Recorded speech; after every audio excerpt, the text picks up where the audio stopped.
बांग्लादेशी है, उसमें कहीं ना कहीं म्यांमार से आए हुए लोग हैं, रोहिंग्या है। हमारे भारत देश का कोई भी नागरिक नहीं है और ना किसी का नाम कटने पाएगा। किसी को आपत्ति है तो जाके कंप्लेन दर्ज करे, उसका पुनः नाम स्थापित हो जाएगा। तो क्या लग रहा है, ये वोट चोरी, विपक्ष आरोप लगा रही है भाजपा पर कि वोट चोरी कर रही है भाजपा सरकार, तो क्या कहना चाहोगे आप युवा हो? बिल्कुल कहीं नहीं चोरी हो रही है, और राहुल गांधी जिस प्रकार से स्वयं गुमराह है, वो देश की जनता को भी गुमराह कर रहे हैं।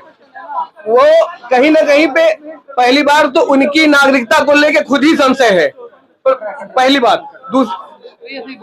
दूसरी बात, वो अगर उनको लगता है कि कोई समस्या है तो चुनाव आयोग एक संवैधानिक संस्था है, आप वहां पर जाकर लिखित में कंप्लेन दर्ज कराइए। आप भीड़ इकट्ठा करके पब्लिक को गुमराह न करिए, इससे कहीं ना कहीं आपके जो मना स्थिति है उस पर संशय उत्पन्न होता है, और वो पूरी तरीके से फैब्रिकेटेड करके इस देश की जनता को गुमराह करना चाहते हैं, और उनका पूरा परिवार आज तक यही करता आया, देश को केवल और केवल गुमराह किया है। तो क्या लग रहा है, ये वोट चोरी हो रही है, नहीं हो रही है, क्या समझो? बिल्कुल नहीं हो रही है, ये छटाई हो रही है। जो इसमें जंग लग गया था कहीं ना कहीं एक पुरातन व्यवस्था के तहत, वो कहीं ना कहीं से नाम उनका जुड़ गया था, और उनको जोड़ने वाले यही के लोग थे जिसको भली भांति हमारी भारत की जनता जानती है। अब वो छटाई हो रही है तो बहुत दर्द हो रहा है, उन्हीं को दर्द हो रहा है जिन लोगों के रिश्तेदार नातेदार उसमें दर्ज किए गए थे। उसमें पूरे बांग्लादेशी हैं, उसमें कहीं ना कहीं म्यांमार से आए हुए लोग हैं,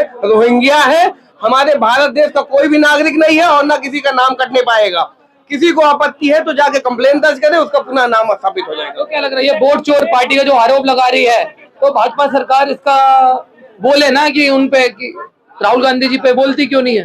देखिए, राहुल गांधी जी को कोई भी सीरियस नहीं लेता है, पहली बात, क्योंकि राहुल गांधी जी का काम है फैब्रिकेशन करके किसी भी मामले को तूल पे लाना और फिर बाद में टाटा फिश हो जाना। वो आज तक का इतिहास रहा है। इतना चुनाव तो उनके बाप दादा पुरखे भी नहीं हारे होंगे जितने राहुल गांधी हार चुके। उनको तो संन्यास ले लेना चाहिए, मैं कहता हूँ। इससे वोट चोरी का जो चला रहे हैं एजेंडा, तो क्या लग रहा है इसका कुछ फर्क बिहार चुनाव में पड़ेगा? बिल्कुल नहीं पड़ने वाला। बिहार की जनता पूरी तरीके से मन बना चुकी है। वो बिहार उत्तर प्रदेश को देखकर बहुत कुछ सीख चुकी है कि उत्तर प्रदेश की जो अर्थव्यवस्था है आज टॉप 5 में पहुंच गई है। भारत के विश्व के अर्थव्यवस्था में अपना स्थान बना लिया है। अब नंबर है बिहार का। बिहार आर्थिक रूप से, सामाजिक रूप से, शैक्षणिक रूप से अब उसका विकास होने वाला है। वहां भारतीय जनता पार्टी आ रही है, कमल खिलने वाला है और राष्ट्र के विकास की धुरी में जोड़ने वाला है। क्या लग रहा है इस बार बिहार में क्या मुद्दे होंगे? बिहार की जनता किस वोट पर वोट देगी, कुछ देखिए, शिक्षा, स्वास्थ्य और सुशासन, और आप समझिए वहां इतनी बड़ी, इतनी ज्यादा प्रतिभाएं हैं, एक भी स्टेडियम नहीं है। माननीय मोदी जी का ये संकल्प है सबसे पहले वहां पर कहीं ना कहीं खेल के लिए जो उनका खेलो अभियान है बिहार में सफल नहीं हो पाया, उस पर काम होगा। युवाओं को रोजगार मिलेंगे, शिक्षा का जो एक स्थान है वो और ऊंचा होगा और बिहार में सुशासन स्थापित होगा। तो लग रहा है इस बार आप किसको चुनोगे फिर बिहार में? बिल्कुल, हम लोग तो खुल के बिहार में भाजपा के साथ में है।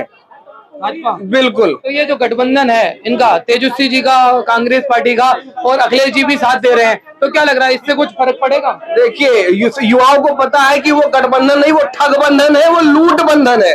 और लूट बंधन, ठग बंधन बिहार को केवल लूटने का काम कर रही थी आज तक, और आगे भी करेगी अगर वो बिहार की जनता ने गलती किया तो। इसलिए जो बिहार की जनता है पूरी तरीके से उनको पता है कि हमें भारतीय जनता पार्टी को लाना है और बिहार को विकास के रास्ते पे लेके जाना है। तो आप ये चाहोगे कि इस बार किसकी सरकार चुनोगे? लास्ट सवाल सर। बिल्कुल भारतीय जनता पार्टी को चुनेंगे, डंके की चोट पर चुनेंगे। बिहार का एक एक युवा इस चीज के लिए संकल्पबद्ध है। Thank you sir.